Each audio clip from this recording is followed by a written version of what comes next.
Morning twos and welcome to another maths meeting. Today we're going to start with learning some money. Have a look at my screen. Let's just make sure that we know all the coins.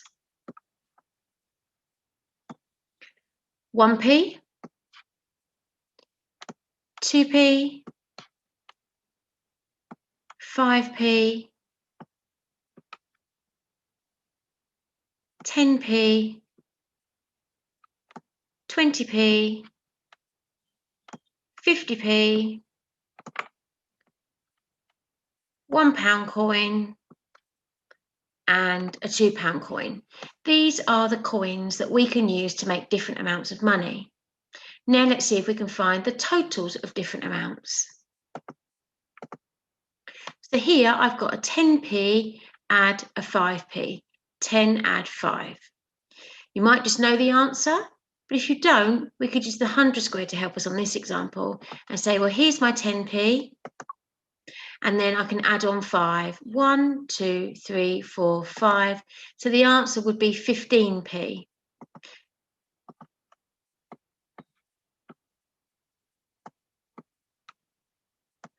Next one. Here we've got a 20p coin, add 10p. What would the answer be? So you could find 20 on your 100 square and then you could add on 10. The quick way to add on 10 would be to jump down a row on your 100 square, going from 2 10s to 3 10s, adding on a 10. Okay, so hopefully you got the answer, 30. So it would be 30p.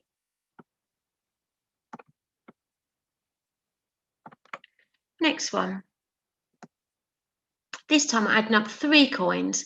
Got 50p, add 2p, add 2p. What would the total be of those coins?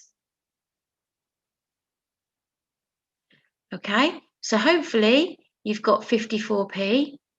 If you weren't sure, you could have 50p here and then add on 2 more, 1, 2. That's adding on this 2 pence. Then we could go another 2, 1, 2 to add on the final 2p, and then we would get the answer 54p.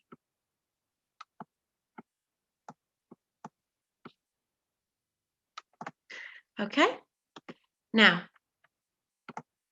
one more example like this. We've got £1, add 20p, add 5p. What would my total be?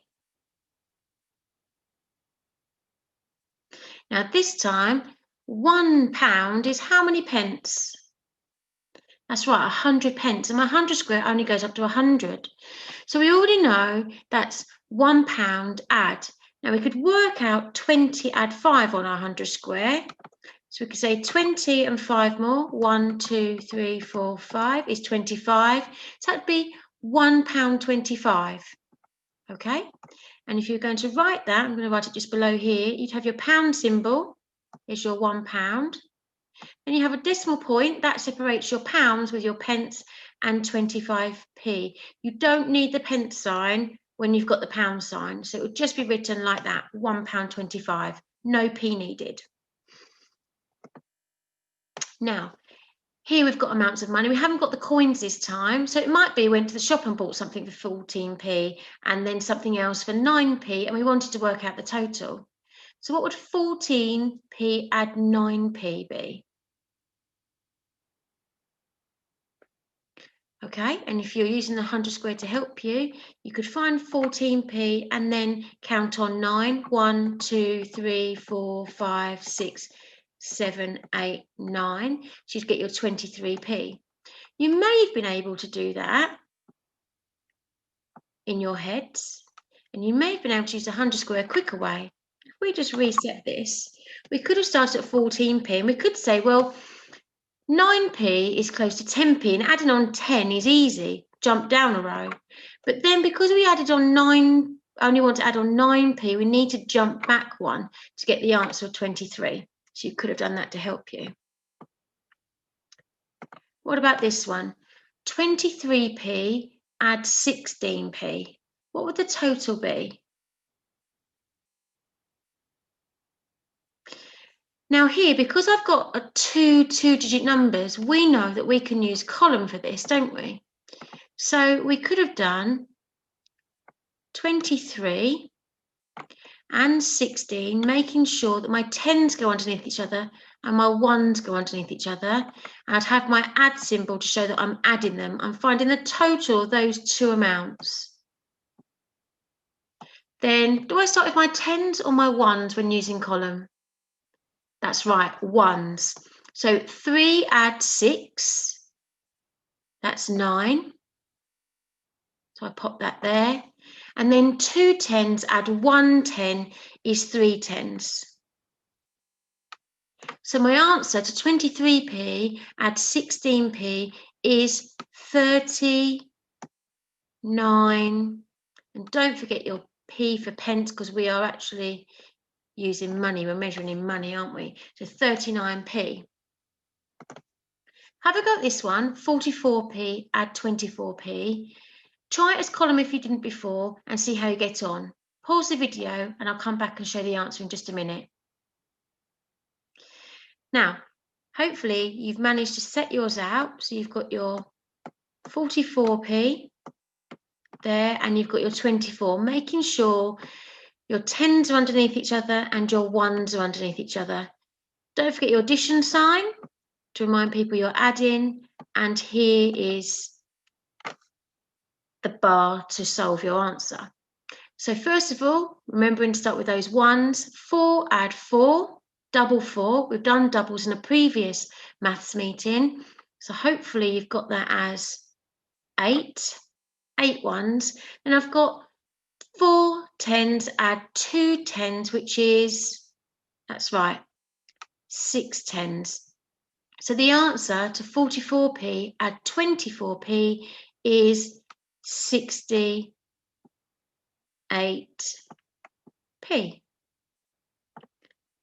Okay, now that's our work on money this week. We'll come back to money another week too.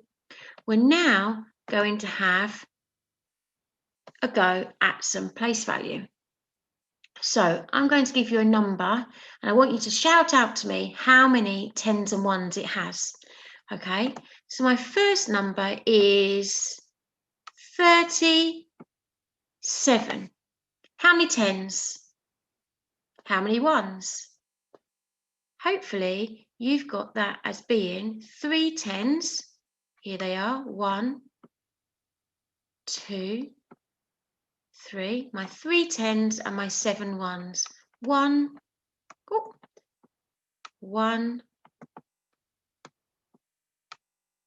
2, 3, 4, 5, 6, 7. 37. Let's try another number. Can you now tell me how many 10s and 1s there are in 19? Great, hopefully you've told me that there is 1 10 and there are 9 1s. 1, 2,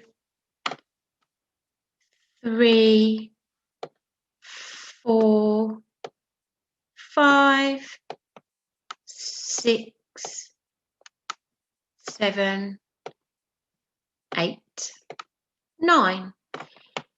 Now see if you can have a go at drawing the base 10 for these two numbers to show the 10s and 1s. Try the number 47 and try the number, how about 53? Pause the video and draw these on a piece of paper. How many 10s and 1s have they got? Off you go. So hopefully you've got that 47 has 4 10s, 10, 20, 30, 40 and 7 1s.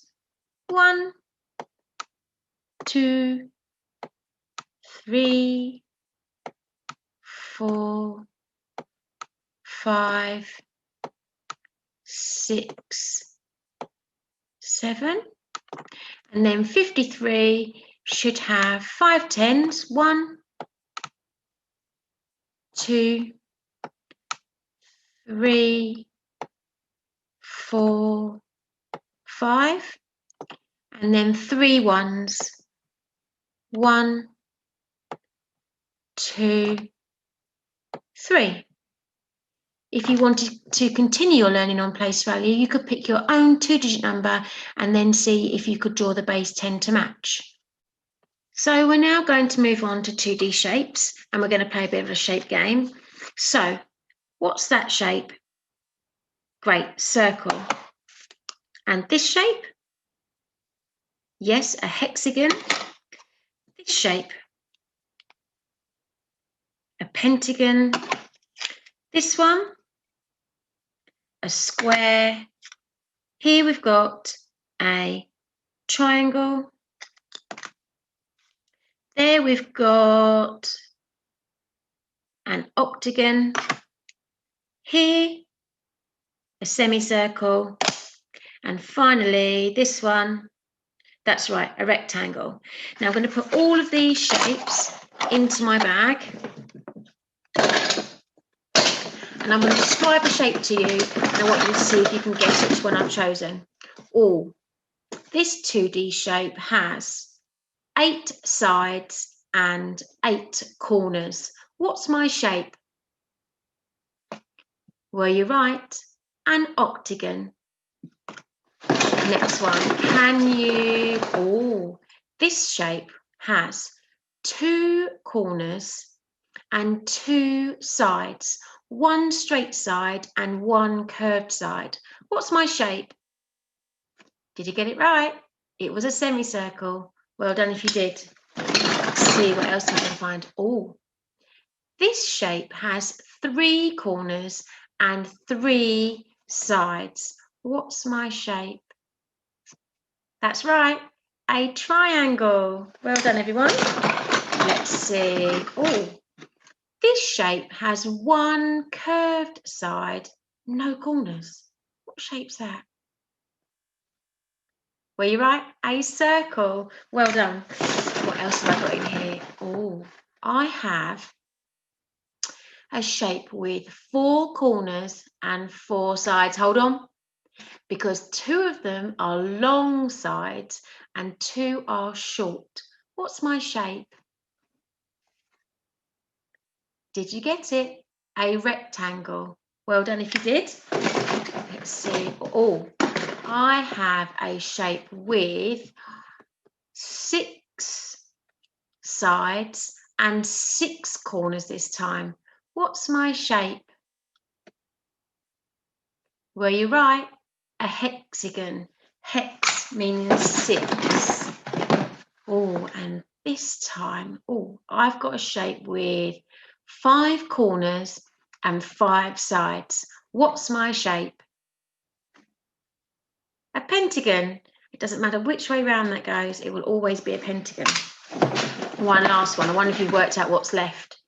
I have a shape and it has 4 corners and 4 sides, and those sides are all the same length. You've got it. It's a square. Well done, everyone. Now, we're going to move on to one last thing today.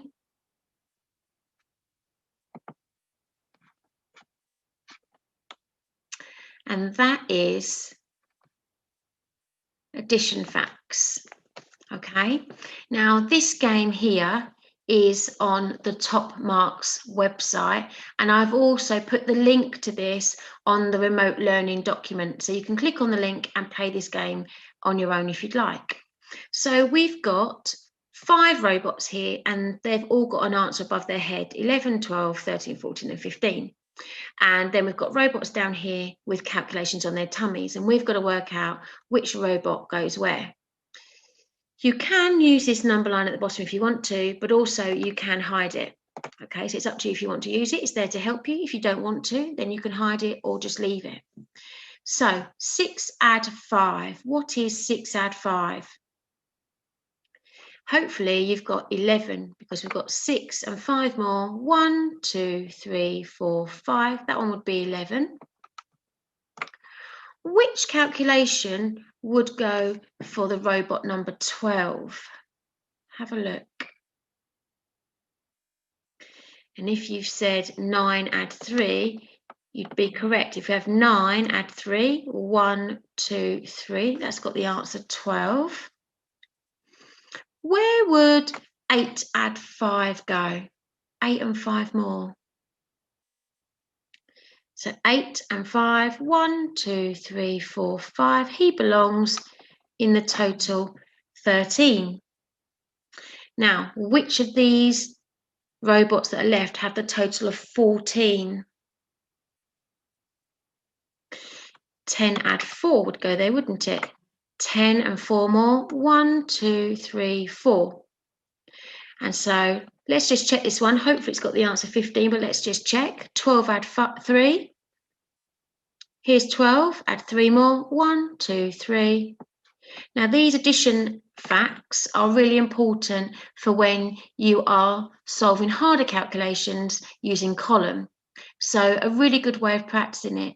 I've also put one of the class sheets we've used in the remote learning document, so you can carry on practicing this at home.